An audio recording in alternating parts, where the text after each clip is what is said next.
All right, runners, we're going to do a review of our dynamic stretching and hip strengthening activities. This is something that we did some during the season last year. I think it's better done in large amounts during the summer. I've added a couple things, just some little changes to what we did at the season, so this should be a good review. One thing I want you to think about whenever you're doing this is good posture. All right, so I want you to be standing tall, chest to the sky. Coach L is watching you guys, and always be thinking of engaging your core throughout the exercises. Right? Try to work on your range of motion and strength through these exercises. Each one I'm going to demonstrate just twice on each side. Generally when you're doing these sets, you should probably start out, if you haven't been doing them, maybe 4 or 5 on each side and build up to at least 10 on each side. For the lunges, again, I'll do probably just 1 of each of the lunges at the end, and you probably want to start with 3 there and build up to 6 or 8. So here are the exercises. We're going to start with just knee lifts. I'm going to first do them straight and then to the side. I do give a little extra grab to get a little extra range of motion at the top. So straight knee lifts, and then to the side. Again, keep the good posture, and again, get that good range of motion. All right. Next, we're going to do your quads. So these would be walking quad stretches. Okay, try to get your balance on these. You might remember last year I couldn't do these at all because I wasn't able to do this over the summer after my surgery, but you'll get your balance after working on them for several times. So I'll be able to tell when the season starts whether you've been doing these or not. Okay, next is the tick-tock walk. Okay, so these are just for your adductors. You just want to throw your legs to the side. Again, try not to tilt all over to the side like that. That's no good. You want to try to keep a posture and let your legs do it like that. Okay. Now we got the leg circles, and here's where I've added something. I showed you the forward leg circle, and one thing you want to try to get out of these is a complete circle where you're balanced on one leg. And again, that'll be very difficult when you're starting, but I always start with a short kick forward and then a full circle, and you should be able to control that circle and stop without having to stomp it down. All right. Again, that's going to take some practice and some balance. So that was one. I'll do 2 each side. Okay. Notice how I do a whoops. All right. Well, cancel that one.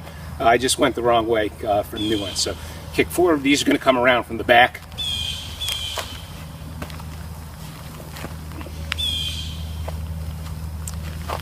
And again, try to get the big circle. What I added was the backwards one. And in the backwards one, you're going to kick back to start and then do the full circle like this. And these I might not be as steady on because I just started doing these. But if you're doing the forward circle, you should be able to do the back circle as well. But ideally, you would finish the full circle standing straight like that and then putting your foot down without having to reach. Next thing that I've added is the windmills. And we did some of these last year, but I find they're very useful in this set to stretch me out, okay, before doing the Frankensteiners. Okay, so standard windmills here. And again, just 2 each side.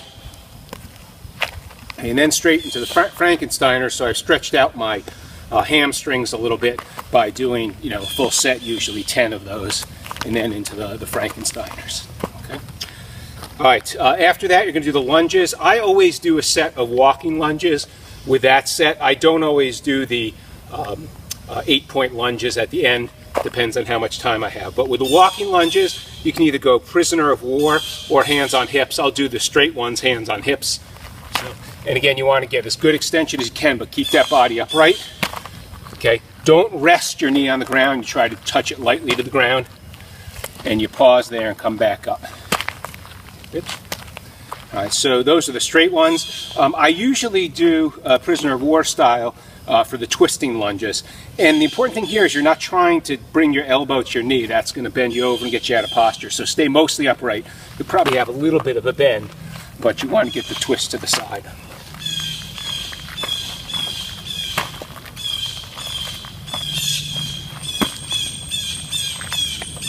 All right, and we'll finish up with the 8-point lunges. I'm just going to do 1 to each position. Again, usually I'll do 6, or if I'm doing a big set, a set of 8 of these. On these, again, keep that posture upright, and try to keep the foot that you're not moving as straight as you can. So that's easy on the forward lunge like that, and then return to position. But when you're doing the crossover, it's easier for that foot to move. But if you turn your whole body, it's just a forward lunge.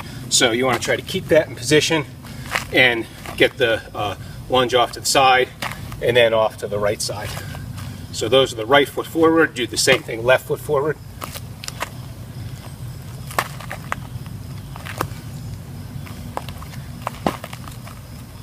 All right, so that's 3 points with both feet. Then we'll go to both sides. So I'll do just one to the right and one to the left. Again, try to keep yourself upright, facing forwards. Okay, and in the back set, one of these I might have trouble with because got a little problem with the knee. But same kind of thing. You can go straight back, okay, and then to both sides. This side I can't do too well, so right foot to the back side. That's not a good one there, but it twists my knee too much. This side I can do. And again, trying to keep that knee straight. I'm going to try to stay as straight as I can. And then off the right foot back to one side and to the other side. Okay. So again, I would start up on these as soon as you can. Start with a small set. By the time you get to the season, you should be comfortable doing at least 10 each side for the first set, and on those 8-point lunges at the end, at least a set of 6. See ya!